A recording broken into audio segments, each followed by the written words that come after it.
এই যে জুলাই আগস্টের আন্দোলন কিংবা ৩৬ জুলাই বলেন, নামের পার্থক্য হয়তো থাকতে পারে, এই আন্দোলন, এই অভ্যুত্থান অনেক বিপ্লবী সম্ভাবনা সৃষ্টি করেছে। এইটা আমাদের যে সংগ্রাম চলছে, সেই সংগ্রামে আশা আকাঙ্ক্ষার সীমাকে আরো প্রসারিত করেছে।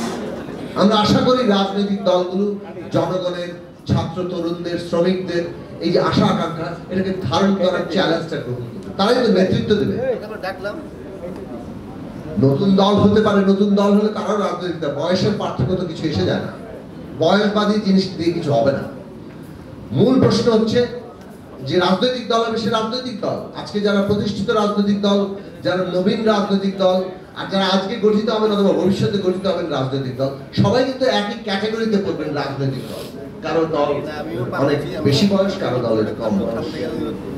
কিন্তু এই রাজনৈতিক দলগুলোর দায়িত্ব গ্রহণ করতে হবে যে তারা জুলাই আগস্টের মধ্য দিয়ে মানুষের যে নতুন স্বপ্ন তৈরি হয়েছে, একটু মৌলিক পরিবর্তনের আরো একটু গোড়া ধরে টান দেয়ার, সেটা তারা পূরণ করতে পারে কিনা। আমাদের একমত হওয়া দরকার। ৭২ সালের সংবিধান তার ক্ষমতা কাঠামো স্বৈরাচারী, ওটা ফ্যাসিস্টের জন্ম দেয়, ওর বদল ঘটাতে হবে, ওইটা অন্য কোনো কিছু দিয়ে। কারণ ওইটা নিজেই, দ্যাট ক্ষমতা কাঠামো ইটসেলফ ৭১ সালের মুক্তিযুদ্ধের সাথে সবচেয়ে বড় বেঈমানি। মুক্তিযুদ্ধের যে আকাঙ্ক্ষা তার বিপরীতে দিয়েছে ৭২ সালের ক্ষমতা কাঠামো। এর মানে মুক্তিযুদ্ধ অস্বীকার করা হয় না, কারণ ৭২ সালে সমস্ত ক্ষমতা একজন মানুষের হাতে দিয়ে মুক্তিযুদ্ধের অবনত করা হয়েছে। এমনকি মুক্তিযুদ্ধের যে ঘোষণা, এই রাষ্ট্র কোন লক্ষ্যে চলবে, ৩ মূলনীতি, সাম্য, মানবিক মর্যাদা, সামাজিক ন্যায় বিচার, ৭২ সালে জনগণের কোনো কনসেন্ট ছাড়াই ওই ঘোষণাকে বাতিল করে দেওয়া হয়েছে, ওটাকে গ্রহণ করা হয়নি। এই কেবল পঞ্চদশ সংশোধন করে এটা অ্যাপেন্ডিক্স হিসেবে ঢুকেছে। এইগুলো বাস্তব সত্য ঘটনা। কাজে আজকে আমাদেরকে সংবিধান বদলাতে হবে, এইটা তো কোনো নতুন প্রশ্ন নয়, এটা তো ৩১ দফার কেন্দ্রীয় প্রশ্ন, সংবিধানের ক্ষমতা কাঠামো বদল করা হবে, এবং সেখানে অনেকগুলো প্রস্তাব আনা হয়েছে। সেখানে হয়তো এখনো তর্ক চলবে কোন কোন প্রস্তাবকে আরেকটু এক্সটেন্ড করা যায়, সত্যিকার অর্থে একটা ক্ষমতা ভারসাম্যের জায়গায় নিয়ে যাওয়া যায়, যেটা জবাবদিহিতা তৈরি করবে। কিন্তু এই আলোচনাটা তো কাউকে না কাউকে করতে হবে। কে করবে আলোচনা? হ্যাঁ, আমরা নিজেরা করেছি। এখন যখন সমস্ত জনগণের অংশের সাথে আলোচনা করতে হবে, একটা অন্তর্বর্তী সরকার আমরাই সমর্থন দিয়ে করেছি, তারা এটা ফ্যাসিলিটেট করবে। এর চাইতে বেশি কিছু করতে চাইলে তো কেউ আমরা একমত হব না।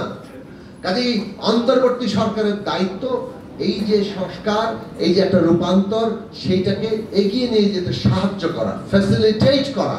এর চাইতে বেশি কিছু করতে গেলে কেউই একমত হবে না, তখন আমরা সকলে মিলে এর বিরোধিতা করতে পারবো। এবং এই সরকারকে এত সোজা না বাংলাদেশে আমরা কিছু করে ফেলা।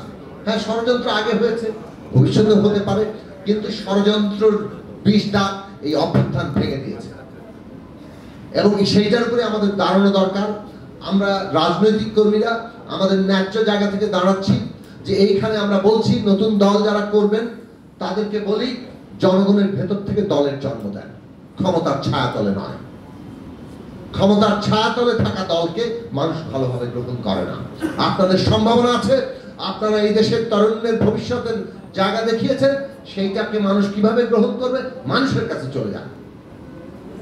কিন্তু যদি এইটাকে কেউ ক্ষমতার ছায়াতল আর কোন দেশি বিদেশি মিলিয়ে কোন ষড়যন্ত্রের রূপ দিতে চায়, কোন মাইনাস টাইনাস ফর্মুলা আনতে চায়, বাংলাদেশের মানুষ এটাকে একেবারে তুড়ি মেরে উড়িয়ে দেবে। এটা পরিষ্কার করে এটাকে বলা যায়। একজন রাজনৈতিক কর্মী হিসেবে অভিজ্ঞতার জায়গা থেকে কথা বলতে পারি। সুতরাং যার যা মেসেজ পাওয়ার তারা মেসেজটা নিয়ে নেন। কিন্তু তার মানে এই নয় যে বাংলাদেশের সংস্কারের দাবি, রূপান্তরের দাবি কোনোভাবে কম গুরুত্ব পায়। বাংলাদেশের সংস্কার এবং রূপান্তরের প্রশ্ন অত্যন্ত গুরুত্বপূর্ণ প্রশ্ন। এবং শেষ কথা এটা বলবো যে নির্বাচন সংস্কারের একটা অংশ। নির্বাচন হচ্ছে সংস্কারটাকে সম্পূর্ণ করার জন্য দরকার, কিন্তু আমরা তো এর বারবার বলেছি যে নির্বাচনটার জন্য অনেকগুলো সংস্কার দরকার।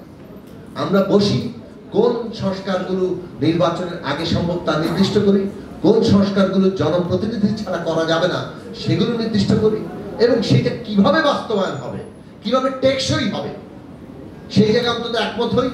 গণপরিষদ করলে সংবিধান স্থগিত করতে হয়, বাতিল করতে হয়, ওকে, এটাতে যদি সবাই একমত না হই, কিন্তু সংস্কারটা যে গুরুত্বপূর্ণ, সেটা যে জনগণের উইল, অভিপ্রায়, সেটা নিশ্চিত করতে হলে আগামী নির্বাচনটা একই সাথে পার্লামেন্ট সরকার গঠনের, একই সাথে একটা সংবিধান সংস্কারের এর ঘোষণা দেই।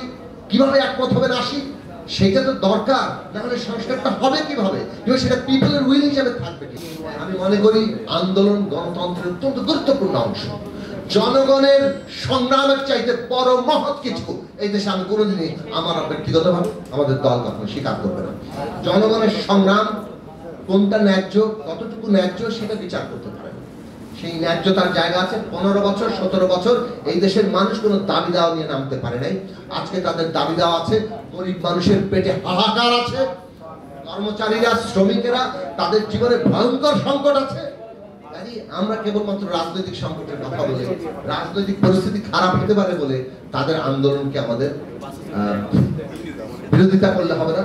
বরং রাস্তায় যারা আছে, আমরা অন্তর্বর্তী সরকারকে অভিযুক্ত করতে চাই, জনগণের দাবিগুলোকে তারা পাত্তা দিচ্ছেন না যথেষ্ট, জনগণের দাবিগুলোকে যথেষ্ট তারা গুরুত্বের সাথে নিয়ে দ্রুত সমাধান করছেন না। যদি জনগণের বিভিন্ন অংশ, বিশেষত খেটে খাওয়া মানুষ, তারা যদি মনে করে এই অভ্যুত্থান তাদের কিছুই দেয় নাই, তাহলে দ্রুত তারা জনগণ থেকে বিচ্ছিন্ন হবে। বরং এইটাই বাংলাদেশের ট্রানজিশনকে হুমকির মধ্যে ফেলতে পারে। জনগণ যদি অভ্যুত্থান থেকে বিচ্ছিন্ন বোধ করে, সেটাই ফ্যাসিস্টদের, পতিত ফ্যাসিস্টদের নানা ধরনের ষড়যন্ত্রের সবচেয়ে বড় শক্তি যোগাবে।